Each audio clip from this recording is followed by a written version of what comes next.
때는 조선 후기 부패한 탐관오리들이 백성의 고혈을 짜내던 혼란한 시절.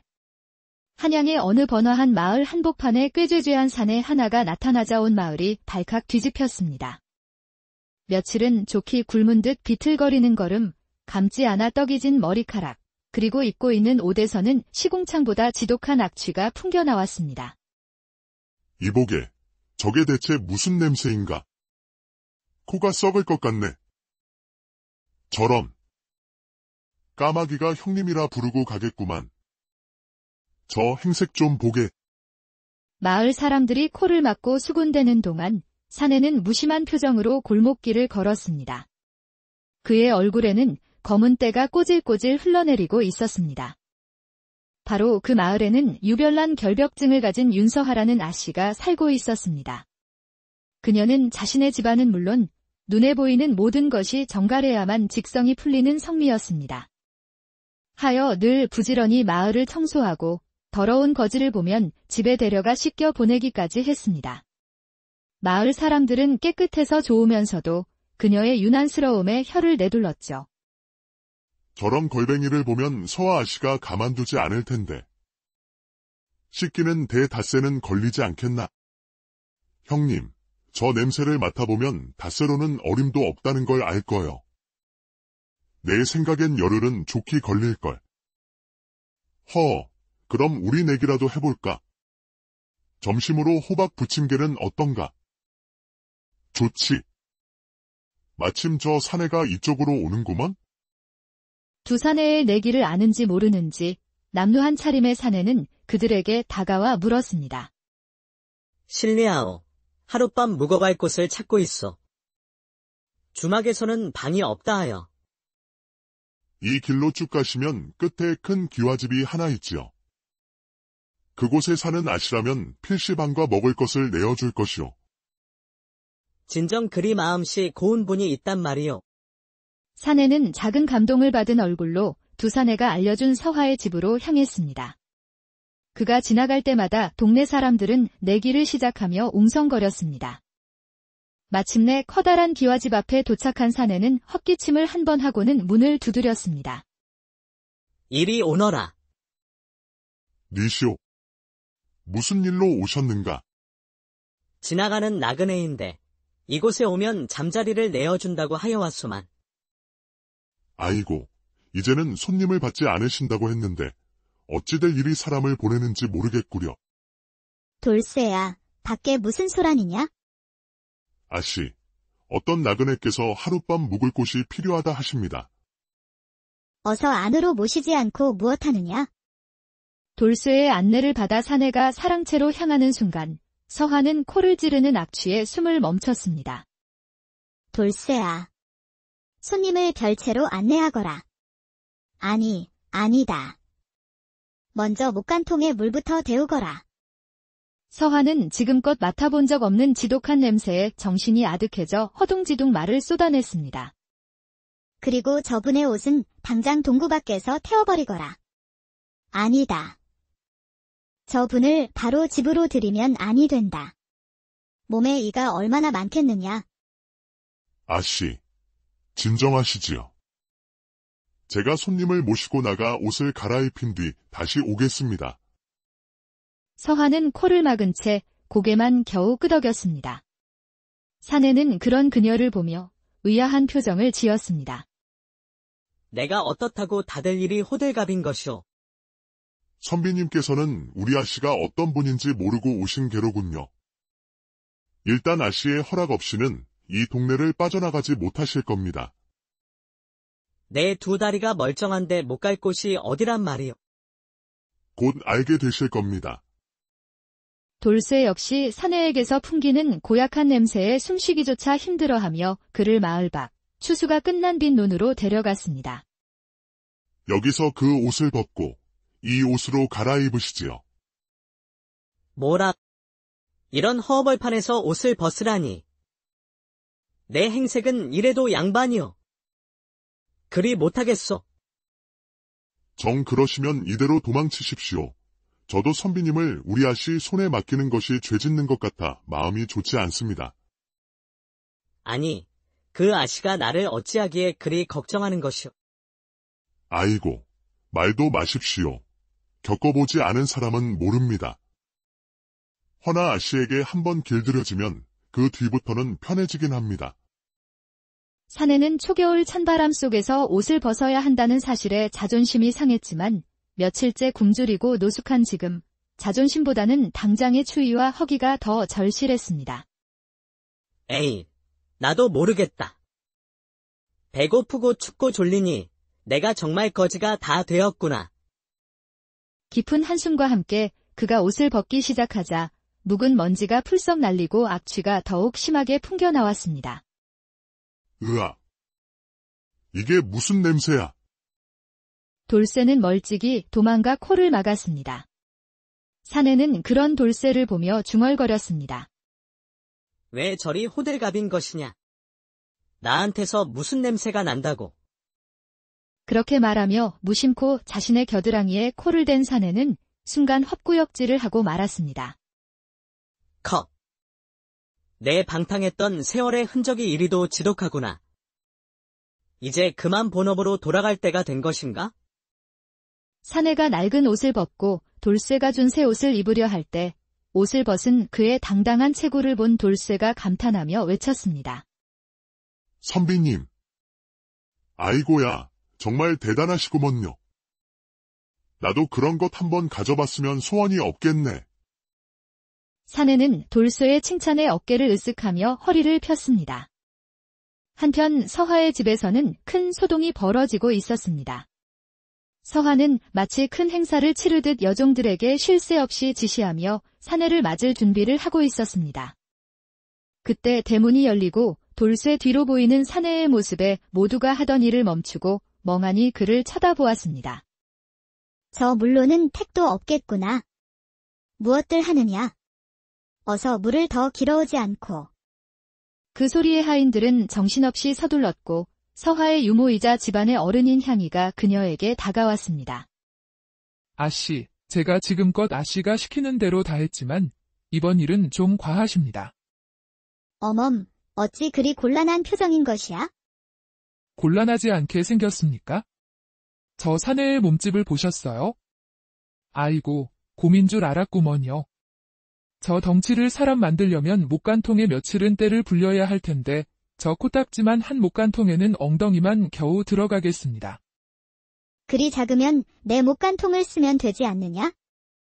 아이고, 남사스러워라. 아씨께서 쓰시는 귀한 것을 어찌 사내에게 쓰게 한단 말씀이십니까? 그리 못합니다. 나는 저 사람을 깨끗하게 만들어 놓고 싶어. 지금은 그것이 나에게 가장 중요해. 아씨는 아직도 그 어린 시절의 상처에서 벗어나지 못하시는군요. 내가 어찌 잊을 수 있겠느냐? 갑작스러운 아버지의 죽음, 하루아침에 누군가에게 빼앗긴 재산, 그리고 어머니와 오라비와 함께 나앉았던 그 추운 길거리의 서러움을. 생각만 해도 끔찍하다. 나는 그 누구도 그런 서러움을 겪지 않았으면 좋겠어. 우리 아씨. 그 어린 마음에 얼마나 큰 상처였기에 아직까지 잊지 못하실까? 알겠습니다. 제가 저 사내 말끔하게 만들어 놓겠습니다. 향이의 뒷모습을 보며 서화는 자신의 결벽증이 어린 시절의 상처에서 비롯되었음을 알면서도 더러운 것을 보면 참지 못하고 조급증이 생겨 머리와 배가 아파오는 자신을 어쩔 수 없었습니다. 결국 그녀는 직접 확인해야만 안심이 되어 목간통이 있는 곳으로 향했습니다.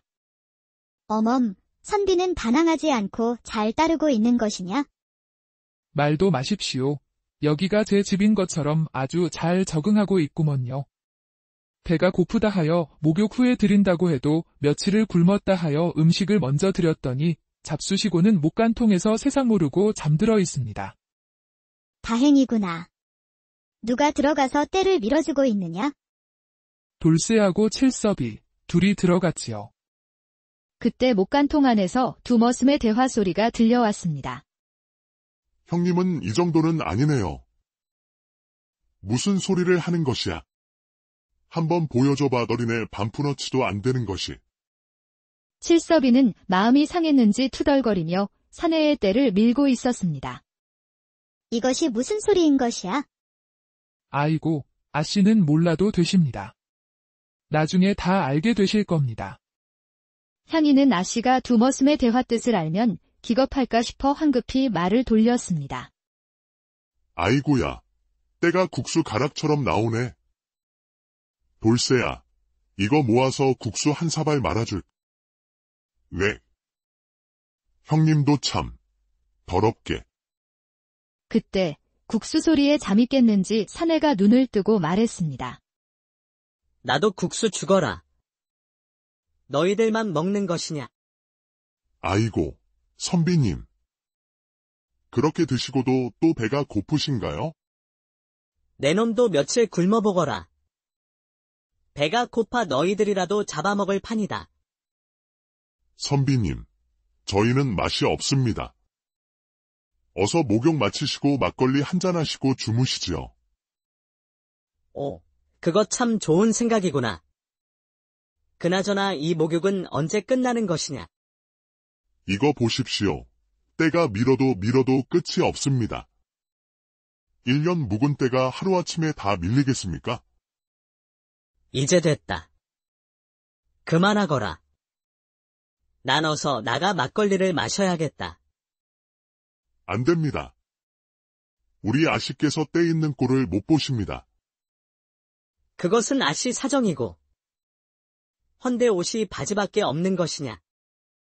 맞는 옷이 없어 아마방에 준비되어 있을 겁니다. 그렇구나. 그럼 바지만 입고 나가야겠다. 사내는 커다란 덩치로 두머슴을 밀치고 목간통 문을 활짝 열고 나왔습니다. 그러나 문 밖에는 서하아 씨를 비롯한 여종들이 넋이 나간 듯 그를 쳐다보고 있었습니다. 그의 상체는 잘 단련된 근육으로 울퉁불퉁했고 물기에 젖어 번들거리고 있었습니다. 향이가 황급히 서하의 눈을 가리고 안방으로 데려갔습니다. 어멈, 사내의 몸이 원래 저리도 단단한 것이야? 참으로 신기하구나. 다 그런 것은 아닙니다. 무예를 단련한 사람들은 근육이 저리 속나있기도 하지요. 혹시 자객은 아닐까요? 자객이라면 검을 지니고 있어야 하지 않느냐. 검은 없었잖니. 그러네요. 일단 막걸리를 찾으시니 어서 드시고 재우겠습니다. 서하는 사내의 단단한 몸보다 아직 그의 얼굴에 희미하게 남아있는 때가 자꾸만 신경 쓰였습니다. 그 시각 사랑채에서는 거나한 술판이 벌어졌습니다. 크아, 이리도 맛있는 막걸리는 처음이요. 이것은 누가 빚은 것이요? 저희 아씨와 향이 어멈께서 직접 빚으신 겁니다. 저희 설빔도 아씨께서 직접 만들어 주시지요. 막걸리에 취한 사내는 졸린 눈으로 이불 위에 누우며 중얼거렸습니다. 나도 누가 설빔 한 벌만 만들어줬으면 좋겠다. 그 말을 남기고 사내는 깊은 잠에 빠져들었습니다. 고된 하루에 지친 집안 사람들도 모두 일찍 잠자리에 들었습니다. 하지만 단 한 사람, 서하만은 잠들지 못했습니다. 사내의 얼굴에 남은 때가 눈앞에 아른거렸기 때문입니다. 결국 그녀는 물그릇과 수건을 들고 사내가 잠든 사랑채로 조용히 들어갔습니다. 호롱불 아래 그녀는 수건에 물을 묻혀 잠든 사내의 얼굴을 조심스럽게 닦아주기 시작했습니다. 검은 때가 닦여나가고 헌한 이목구비가 드러나자 서하는 자신도 모르게 미소를 지었습니다. 이리 얼굴이 깨끗해지니 선비님의 얼굴이 참으로 환하십니다. 이제 편히 주무시지요. 서하가 몸을 일으키려던 순간 사내가 갑자기 그녀의 손목을 잡았습니다. 그녀는 너무 놀라 숨조차 쉴 수 없었습니다. 사내는 잠꼬대를 하며 그녀의 손을 자신의 뺨에 가져다 댔습니다. 어머니의 손은 참으로 따뜻합니다. 어디에도 가지 마시고 제 곁에 계세요. 어머니 꿈을 꾸는지 그의 얼굴은 어린아이처럼 평온한 미소를 띠고 있었습니다. 저도 어머니의 손이 참으로 따스했지요. 서하는 자신의 손을 살며시 빼고는 두근거리는 가슴을 안고 조용히 방을 나왔습니다. 다음 날 아침 사내는 이불을 온몸에 칭칭 감고 밖으로 나왔습니다. 선비님, 방 안에 계시면 아침상을 드릴 것이온데. 나를 잊고 너희들만 먹는 줄 알았지. 헌데 내 옷은 언제쯤 입을 수 있는 것이오. 거의 다 만들어지고 있사옵니다. 그러니 조금만 방에 계시지요. 사내는 고개를 끄덕이며 서화가 있을 안방 쪽을 한번 쳐다보고는 사랑채로 들어갔습니다. 그때 관아에서 포졸 2명이 찾아와 대문 앞에서 소란을 피웠습니다. 사또께서 좋은 말로 할 때 이 집을 비우라 하셨네. 이 집은 내가 정당하게 값을 치르고 얻은 내 집이요. 여기 문서도 있지 않소. 그것은 저번에도 말했지만 가짜 문서라 하지 않았는가. 사랑채 안에서 이 소란을 듣고 있던 사내는 이불을 돌돌 만 채 밖으로 나왔습니다. 낭자, 나도 그 문서 한번 봅시다. 내 말이요. 집은 없어도 집에 관한 것은 아주 잘 알지요. 서화는 지푸라기라도 잡는 심정으로 사내에게 문서를 넘겼습니다. 사내는 문서를 훑어보더니 인상이 점차 날카롭게 변해갔습니다. 문서가 정말로 잘못된 것인가요? 이 문서는? 낭자, 혹시 뒷간이 어디에 있어? 어제부터 너무 많이 먹었더니 신호가 오는구려. 사내는 문서를 툇마루에 놓고는 황급히 뒷간으로 뛰어갔습니다. 쯧쯧, 집문서에 대해 많이 아는 줄 알았더니만. 허우대는 멀쩡해서는 실속이 없구먼.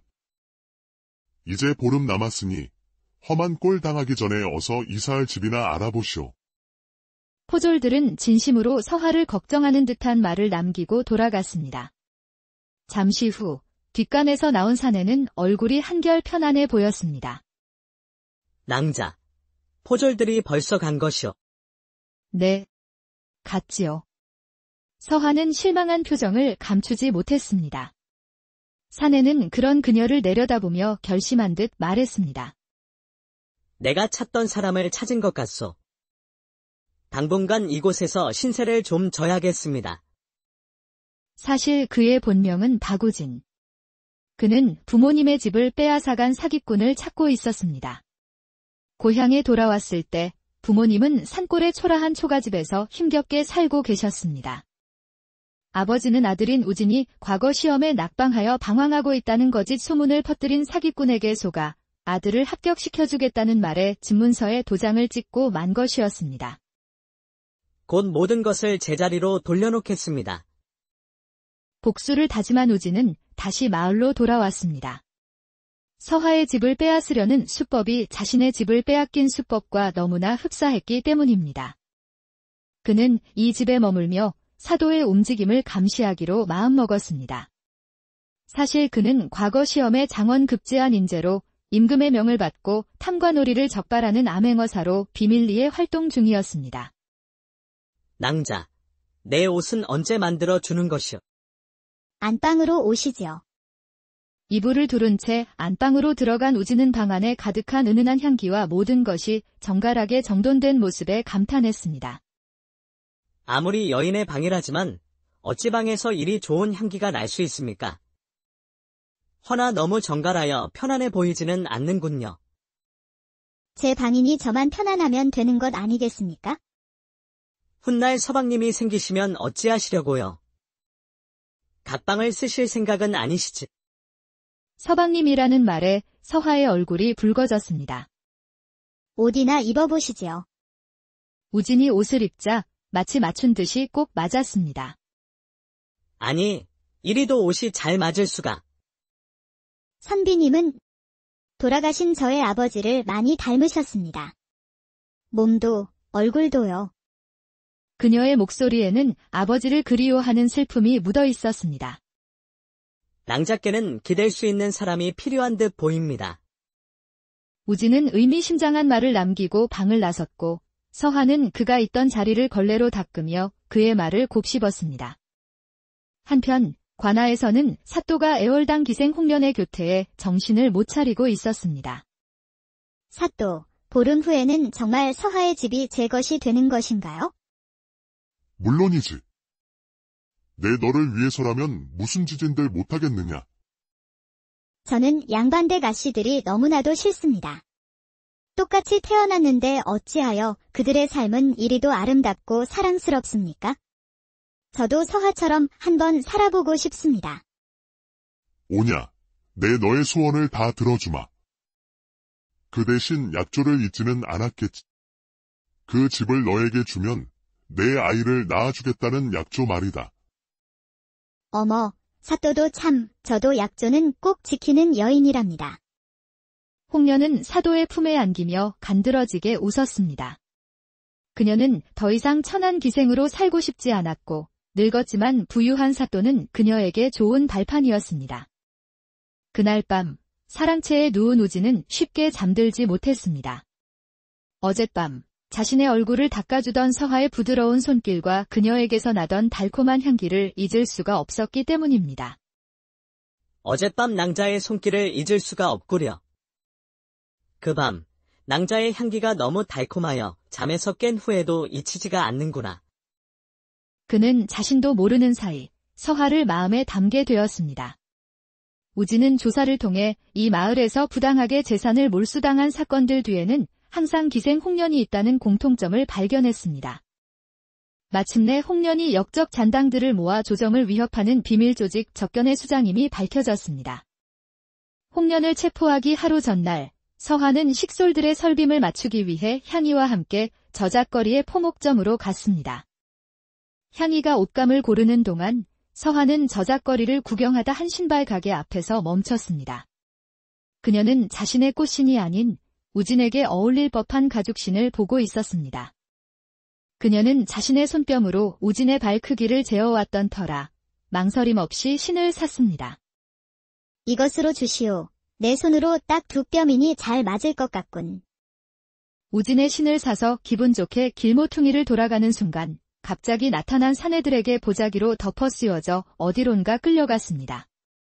한편 옷감을 사고 나온 향이는 서하가 보이지 않자 저작거리를 헤맸습니다. 신발 가게 주인에게 물어 길모퉁이로 가보니 그곳에는 서하가 산 가죽신만이 떨어져 있었습니다. 아이고. 큰일이 났구나. 향이는 마침 지나가던 포졸에게 이 사실을 알렸고 그 포졸은 사실 우진과 내통하던 사람이었습니다. 그는 곧장 우진이 비밀리에 머물던 상가로 달려갔습니다. 나리. 서하 아씨께서 누군가에게 끌려간 듯합니다.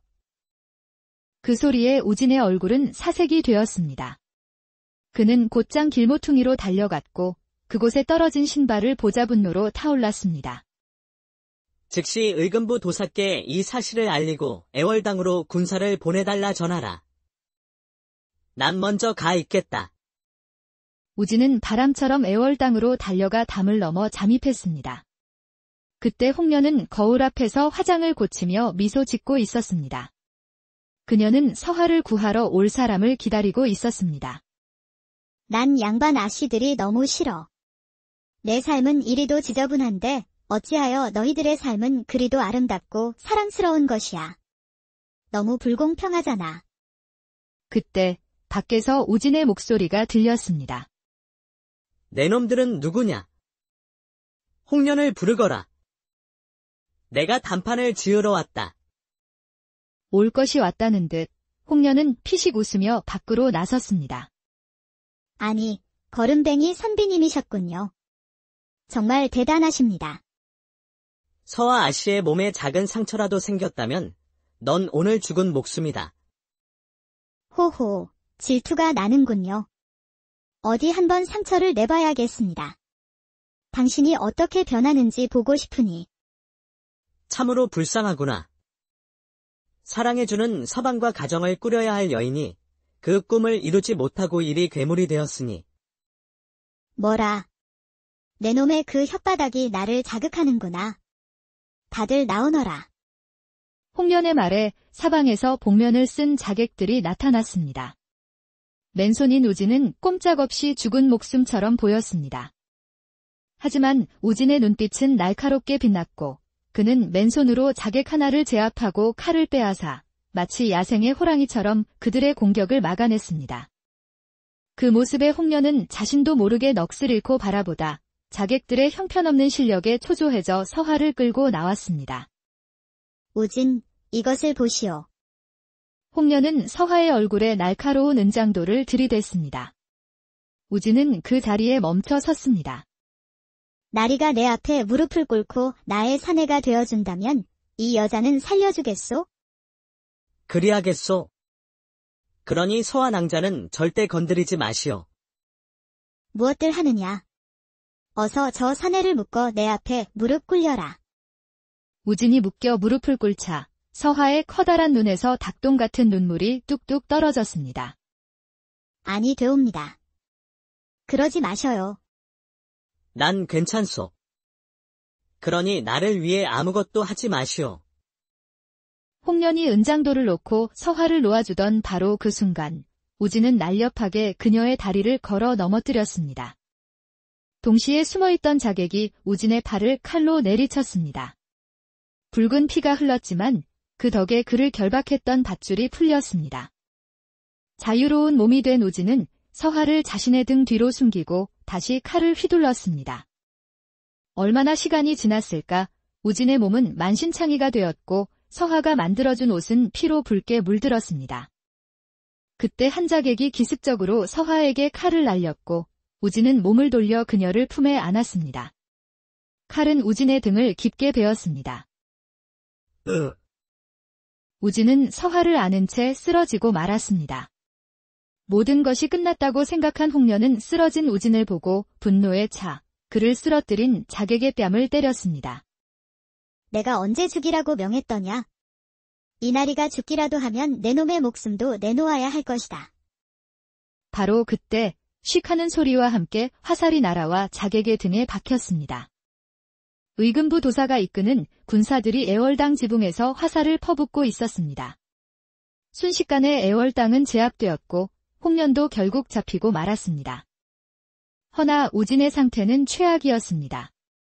그는 가느다란 숨을 쉬며 겨우 삶의 끈을 붙잡고 있었습니다.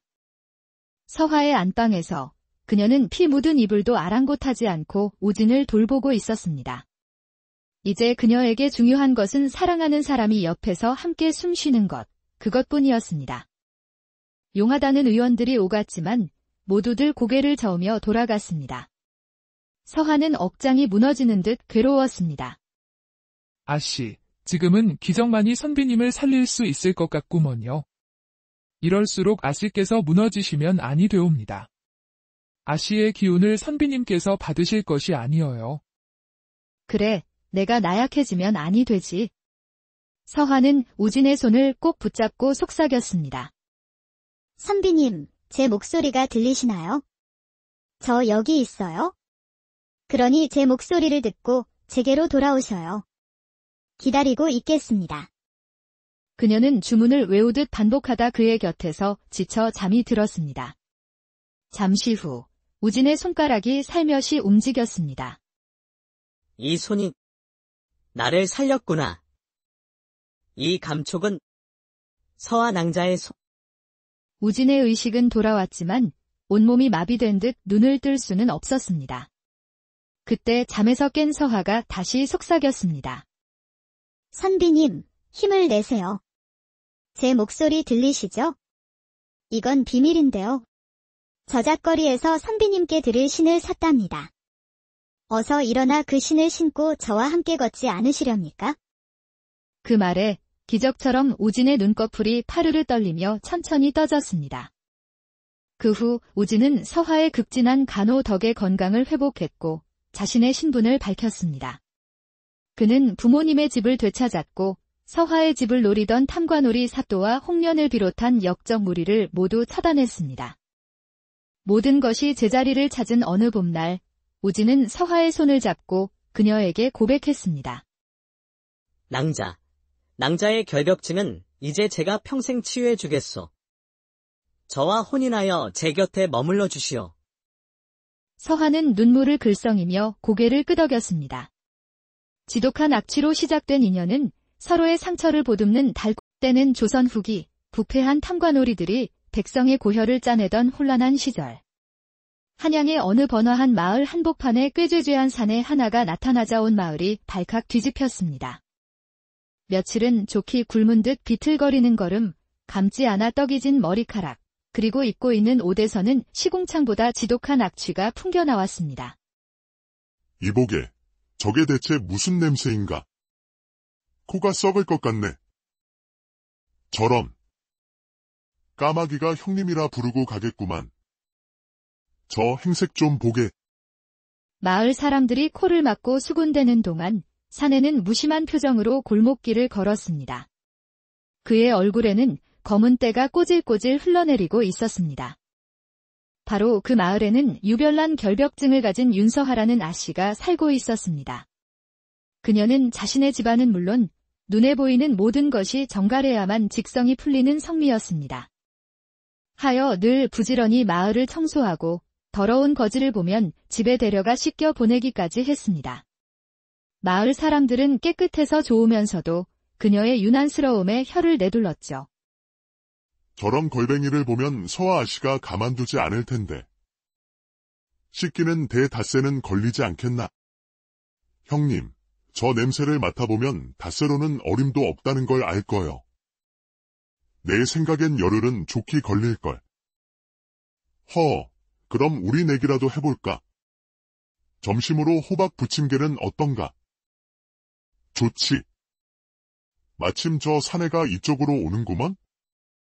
두 사내의 내기를 아는지 모르는지 남루한 차림의 사내는 그들에게 다가와 물었습니다. 실례하오. 하룻밤 묵어갈 곳을 찾고 있어. 주막에서는 방이 없다 하여. 이 길로 쭉 가시면 끝에 큰 기와집이 하나 있지요. 그곳에 사는 아씨라면 필시방과 먹을 것을 내어줄 것이오. 진정 그리 마음씨 고운 분이 있단 말이오. 사내는 작은 감동을 받은 얼굴로 두 사내가 알려준 서화의 집으로 향했습니다. 그가 지나갈 때마다 동네 사람들은 내기를 시작하며 웅성거렸습니다. 마침내 커다란 기와집 앞에 도착한 사내는 헛기침을 한 번 하고는 문을 두드렸습니다. 이리 오너라. 니시오. 무슨 일로 오셨는가? 지나가는 나그네인데 이곳에 오면 잠자리를 내어준다고 하여 왔소만.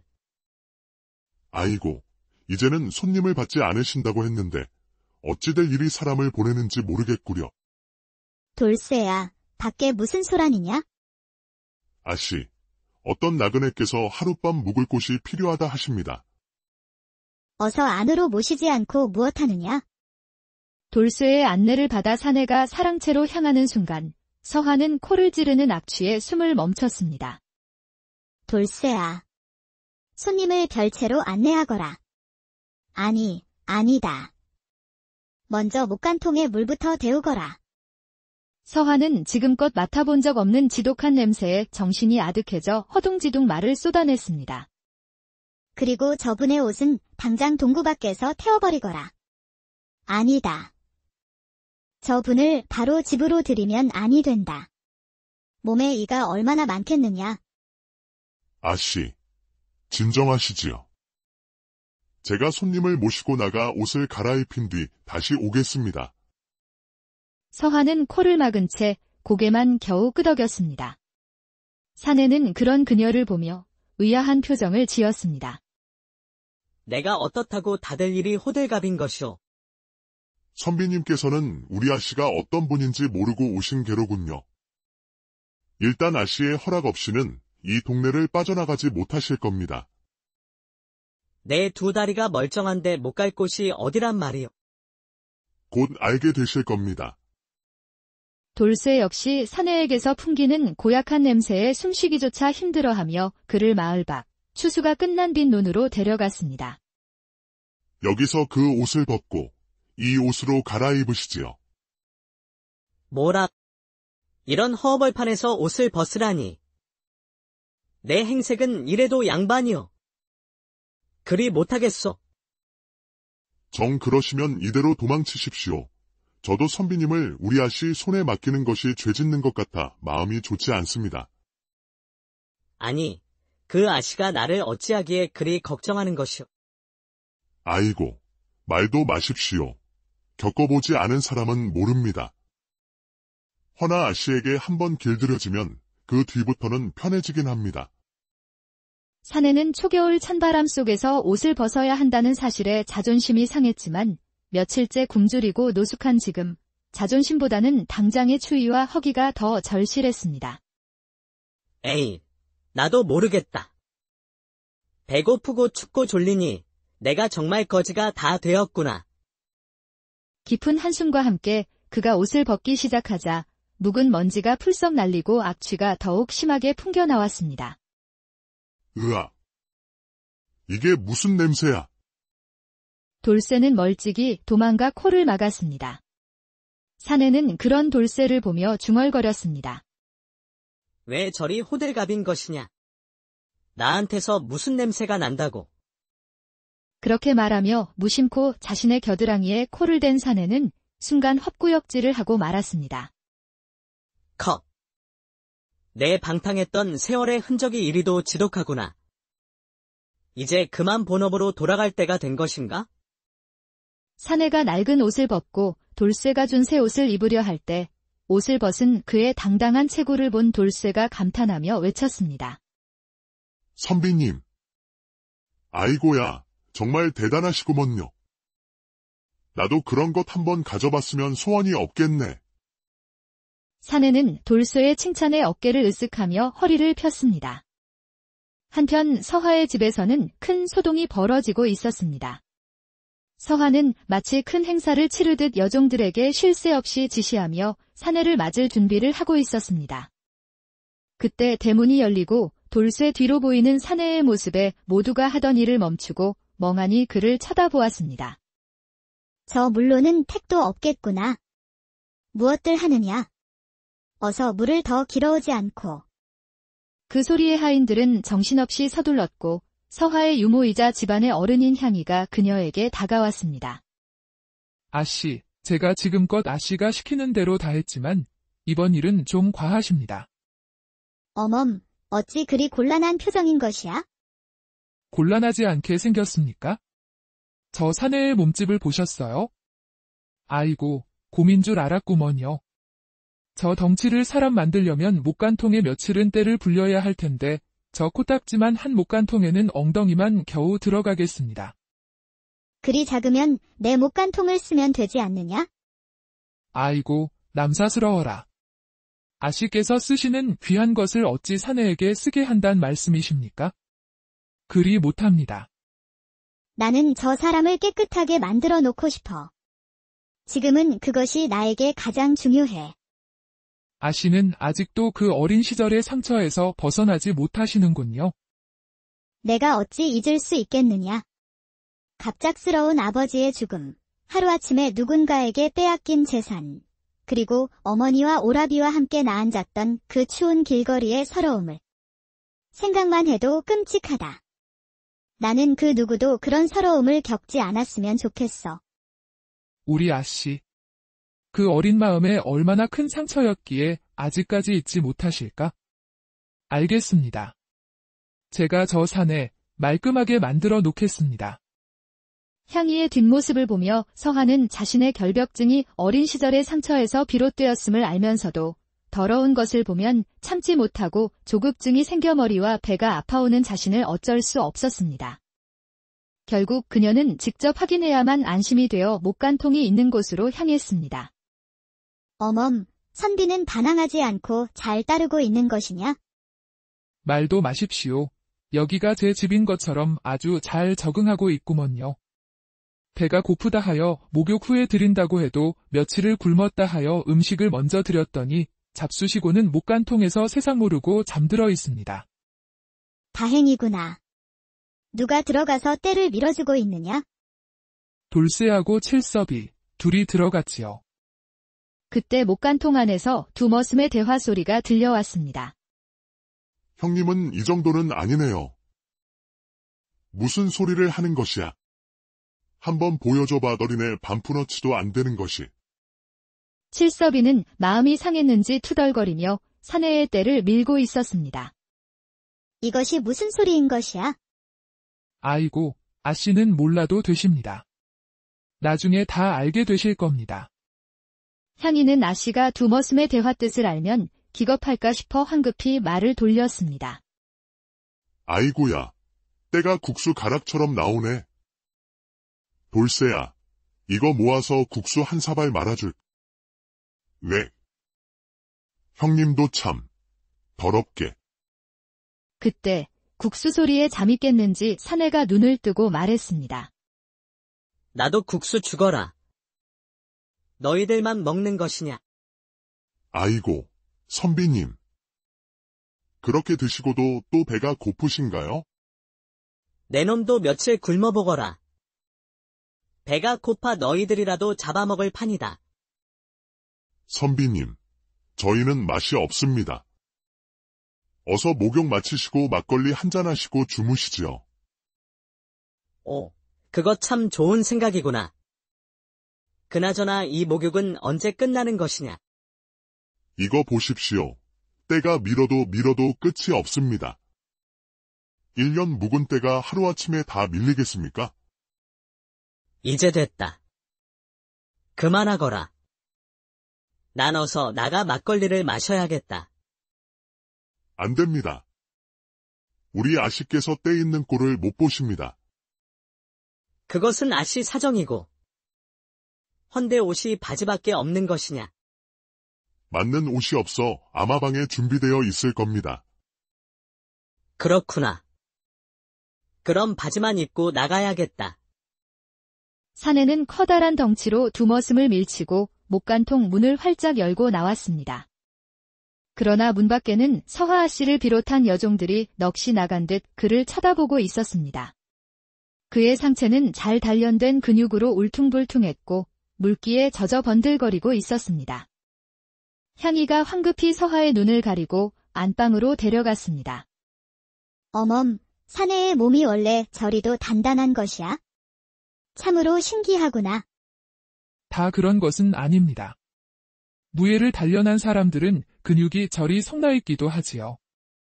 혹시 자객은 아닐까요? 자객이라면 검을 지니고 있어야 하지 않느냐.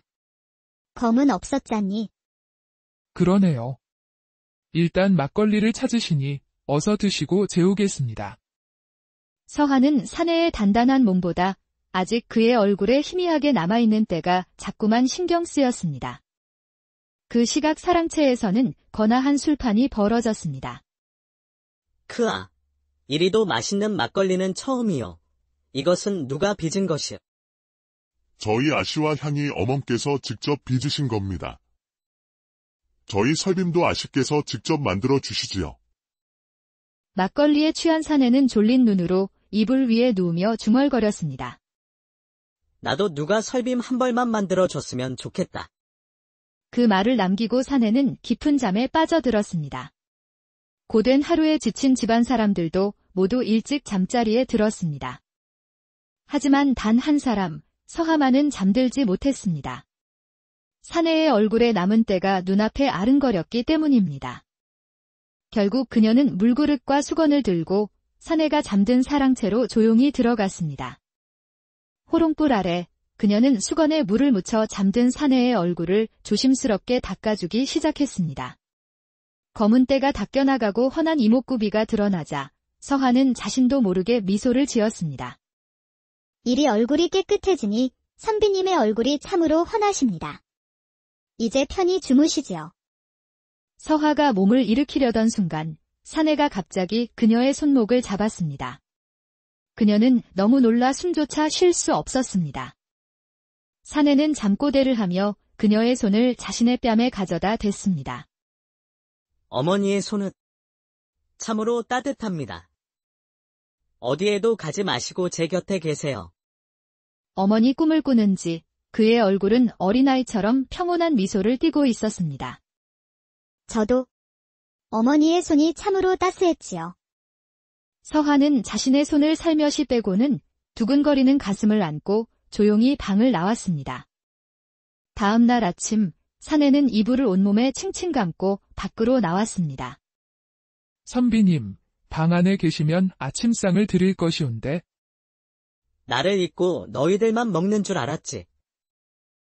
헌데 내 옷은 언제쯤 입을 수 있는 것이오? 거의 다 만들어지고 있사옵니다. 그러니 조금만 방에 계시지요. 사내는 고개를 끄덕이며 서화가 있을 안방 쪽을 한번 쳐다보고는 사랑채로 들어갔습니다. 그때 관아에서 포졸 2명이 찾아와 대문 앞에서 소란을 피웠습니다. 사또께서 좋은 말로 할 때 이 집을 비우라 하셨네. 이 집은 내가 정당하게 값을 치르고 얻은 내 집이요. 여기 문서도 있지 않소. 그것은 저번에도 말했지만 가짜 문서라 하지 않았는가. 사랑채 안에서 이 소란을 듣고 있던 사내는 이불을 돌돌 만 채 밖으로 나왔습니다. 낭자, 나도 그 문서 한번 봅시다. 내 말이요. 집은 없어도 집에 관한 것은 아주 잘 알지요. 서화는 지푸라기라도 잡는 심정으로 사내에게 문서를 넘겼습니다. 사내는 문서를 훑어보더니 인상이 점차 날카롭게 변해갔습니다. 문서가 정말로 잘못된 것인가요? 이 문서는 낭자, 혹시 뒷간이 어디에 있어? 어제부터 너무 많이 먹었더니 신호가 오는구려. 사내는 문서를 툇마루에 놓고는 황급히 뒷간으로 뛰어갔습니다. 쯧쯧, 집문서에 대해 많이 아는 줄 알았더니만. 허우대는 멀쩡해서는 실속이 없구먼. 이제 보름 남았으니 험한 꼴 당하기 전에 어서 이사할 집이나 알아보시오. 포졸들은 진심으로 서화를 걱정하는 듯한 말을 남기고 돌아갔습니다. 잠시 후 뒷간에서 나온 사내는 얼굴이 한결 편안해 보였습니다. 낭자, 포졸들이 벌써 간 것이오. 네, 갔지요. 서화는 실망한 표정을 감추지 못했습니다. 사내는 그런 그녀를 내려다보며 결심한 듯 말했습니다. 내가 찾던 사람을 찾은 것 같소. 당분간 이곳에서 신세를 좀 져야겠습니다. 사실 그의 본명은 박우진. 그는 부모님의 집을 빼앗아간 사기꾼을 찾고 있었습니다. 고향에 돌아왔을 때 부모님은 산골의 초라한 초가집에서 힘겹게 살고 계셨습니다. 아버지는 아들인 우진이 과거 시험에 낙방하여 방황하고 있다는 거짓 소문을 퍼뜨린 사기꾼에게 속아 아들을 합격시켜주겠다는 말에 집문서에 도장을 찍고 만 것이었습니다. 곧 모든 것을 제자리로 돌려놓겠습니다. 복수를 다짐한 우진은 다시 마을로 돌아왔습니다. 서화의 집을 빼앗으려는 수법이 자신의 집을 빼앗긴 수법과 너무나 흡사했기 때문입니다. 그는 이 집에 머물며 사도의 움직임을 감시하기로 마음먹었습니다. 사실 그는 과거 시험에 장원 급제한 인재로 임금의 명을 받고 탐관오리를 적발하는 암행어사로 비밀리에 활동 중이었습니다. 낭자, 내 옷은 언제 만들어 주는 것이오? 안방으로 오시지요. 이불을 두른 채 안방으로 들어간 우진은 방 안에 가득한 은은한 향기와 모든 것이 정갈하게 정돈된 모습에 감탄했습니다. 아무리 여인의 방이라지만 어찌 방에서 이리 좋은 향기가 날 수 있습니까? 허나 너무 정갈하여 편안해 보이지는 않는군요. 제 방이니 저만 편안하면 되는 것 아니겠습니까? 훗날 서방님이 생기시면 어찌하시려고요? 각방을 쓰실 생각은 아니시지? 서방님이라는 말에 서화의 얼굴이 붉어졌습니다. 옷이나 입어보시지요. 우진이 옷을 입자 마치 맞춘 듯이 꼭 맞았습니다. 아니, 이리도 옷이 잘 맞을 수가. 선비님은 돌아가신 저의 아버지를 많이 닮으셨습니다. 몸도 얼굴도요. 그녀의 목소리에는 아버지를 그리워하는 슬픔이 묻어 있었습니다. 낭자께는 기댈 수 있는 사람이 필요한 듯 보입니다. 우진은 의미심장한 말을 남기고 방을 나섰고 서화는 그가 있던 자리를 걸레로 닦으며 그의 말을 곱씹었습니다. 한편 관아에서는 사또가 애월당 기생 홍련의 교태에 정신을 못 차리고 있었습니다. 사또, 보름 후에는 정말 서화의 집이 제 것이 되는 것인가요? 물론이지. 내 너를 위해서라면 무슨 짓인들 못하겠느냐. 저는 양반댁 아씨들이 너무나도 싫습니다. 똑같이 태어났는데 어찌하여 그들의 삶은 이리도 아름답고 사랑스럽습니까? 저도 서화처럼 한번 살아보고 싶습니다. 오냐, 내 너의 소원을 다 들어주마. 그 대신 약조를 잊지는 않았겠지. 그 집을 너에게 주면 내 아이를 낳아주겠다는 약조 말이다. 어머, 사또도 참, 저도 약조는 꼭 지키는 여인이랍니다. 홍련은 사도의 품에 안기며 간드러지게 웃었습니다. 그녀는 더 이상 천한 기생으로 살고 싶지 않았고 늙었지만 부유한 사또는 그녀에게 좋은 발판이었습니다. 그날 밤 사랑채에 누운 우진은 쉽게 잠들지 못했습니다. 어젯밤 자신의 얼굴을 닦아주던 서하의 부드러운 손길과 그녀에게서 나던 달콤한 향기를 잊을 수가 없었기 때문입니다. 어젯밤 낭자의 손길을 잊을 수가 없구려. 그 밤 낭자의 향기가 너무 달콤하여 잠에서 깬 후에도 잊히지가 않는구나. 그는 자신도 모르는 사이 서하를 마음에 담게 되었습니다. 우진은 조사를 통해 이 마을에서 부당하게 재산을 몰수당한 사건들 뒤에는 항상 기생 홍련이 있다는 공통점을 발견했습니다. 마침내 홍련이 역적 잔당들을 모아 조정을 위협하는 비밀 조직 적견의 수장임이 밝혀졌습니다. 홍련을 체포하기 하루 전날 서하는 식솔들의 설빔을 맞추기 위해 향이와 함께 저작거리의 포목점으로 갔습니다. 향이가 옷감을 고르는 동안 서하는 저작거리를 구경하다 한 신발 가게 앞에서 멈췄습니다. 그녀는 자신의 꽃신이 아닌 우진에게 어울릴 법한 가죽신을 보고 있었습니다. 그녀는 자신의 손뼉으로 우진의 발 크기를 재어왔던 터라 망설임 없이 신을 샀습니다. 이것으로 주시오. 내 손으로 딱 두 뼘이니 잘 맞을 것 같군. 우진의 신을 사서 기분 좋게 길모퉁이를 돌아가는 순간 갑자기 나타난 사내들에게 보자기로 덮어 씌워져 어디론가 끌려갔습니다. 한편 옷감을 사고 나온 향이는 서하가 보이지 않자 저작거리를 헤맸습니다. 신발 가게 주인에게 물어 길모퉁이로 가보니 그곳에는 서하가 산 가죽신만이 떨어져 있었습니다. 아이고. 큰일이 났구나. 향이는 마침 지나가던 포졸에게 이 사실을 알렸고 그 포졸은 사실 우진과 내통하던 사람이었습니다. 그는 곧장 우진이 비밀리에 머물던 상가로 달려갔습니다. 나리. 서하 아씨께서 누군가에게 끌려간 듯합니다. 그 소리에 우진의 얼굴은 사색이 되었습니다. 그는 곧장 길모퉁이로 달려갔고 그곳에 떨어진 신발을 보자 분노로 타올랐습니다. 즉시 의금부 도사께 이 사실을 알리고 애월당으로 군사를 보내달라 전하라. 난 먼저 가 있겠다. 우진은 바람처럼 애월당으로 달려가 담을 넘어 잠입했습니다. 그때 홍련은 거울 앞에서 화장을 고치며 미소 짓고 있었습니다. 그녀는 서하를 구하러 올 사람을 기다리고 있었습니다. 난 양반 아씨들이 너무 싫어. 내 삶은 이리도 지저분한데 어찌하여 너희들의 삶은 그리도 아름답고 사랑스러운 것이야. 너무 불공평하잖아. 그때 밖에서 우진의 목소리가 들렸습니다. 내 놈들은 누구냐? 홍련을 부르거라. 내가 단판을 지으러 왔다. 올 것이 왔다는 듯 홍련은 피식 웃으며 밖으로 나섰습니다. 아니, 거름뱅이 선비님이셨군요. 정말 대단하십니다. 서하 아씨의 몸에 작은 상처라도 생겼다면 넌 오늘 죽은 목숨이다. 호호, 질투가 나는군요. 어디 한번 상처를 내봐야겠습니다. 당신이 어떻게 변하는지 보고 싶으니. 참으로 불쌍하구나. 사랑해주는 서방과 가정을 꾸려야 할 여인이 그 꿈을 이루지 못하고 이리 괴물이 되었으니. 뭐라. 내 놈의 그 혓바닥이 나를 자극하는구나. 다들 나오너라. 홍련의 말에 사방에서 복면을 쓴 자객들이 나타났습니다. 맨손인 우진은 꼼짝없이 죽은 목숨처럼 보였습니다. 하지만 우진의 눈빛은 날카롭게 빛났고 그는 맨손으로 자객 하나를 제압하고 칼을 빼앗아 마치 야생의 호랑이처럼 그들의 공격을 막아냈습니다.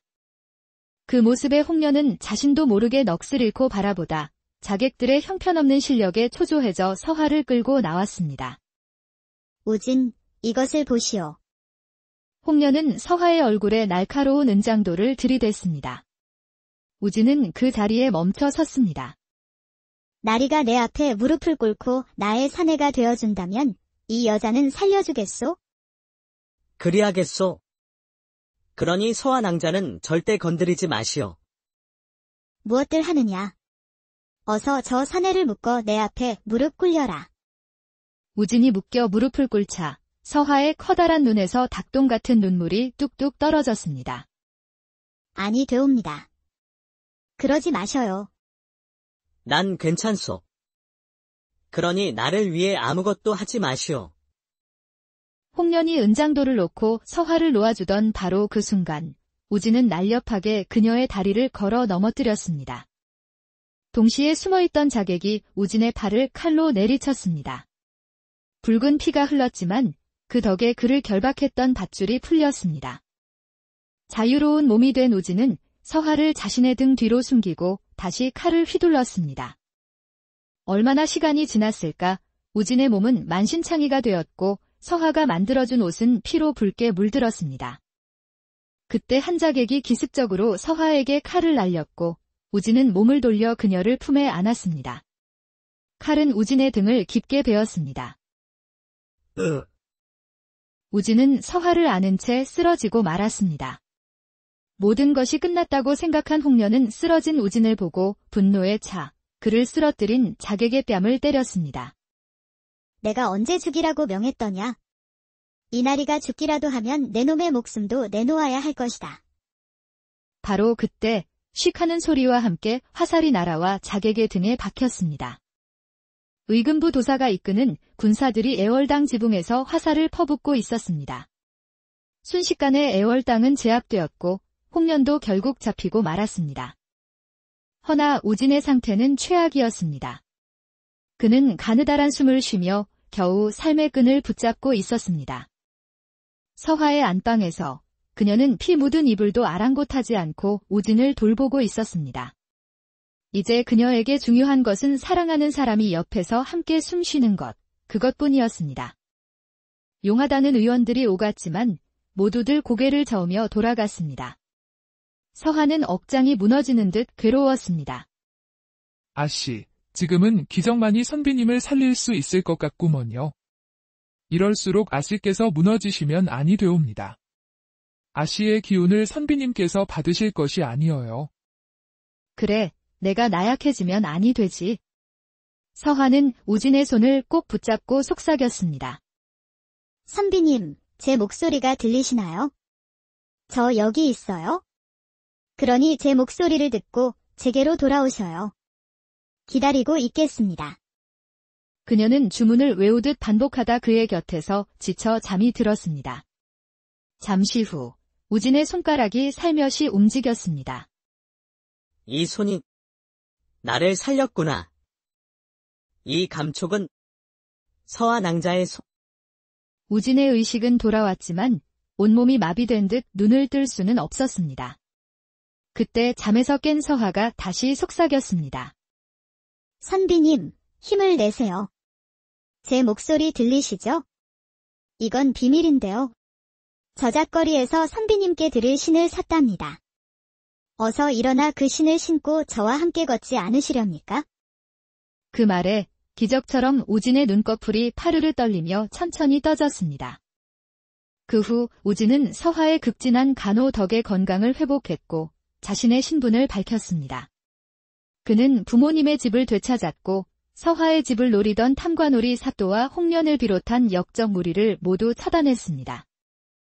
모든 것이 제자리를 찾은 어느 봄날 우진은 서화의 손을 잡고 그녀에게 고백했습니다. 낭자의 결벽증은 이제 제가 평생 치유해 주겠소.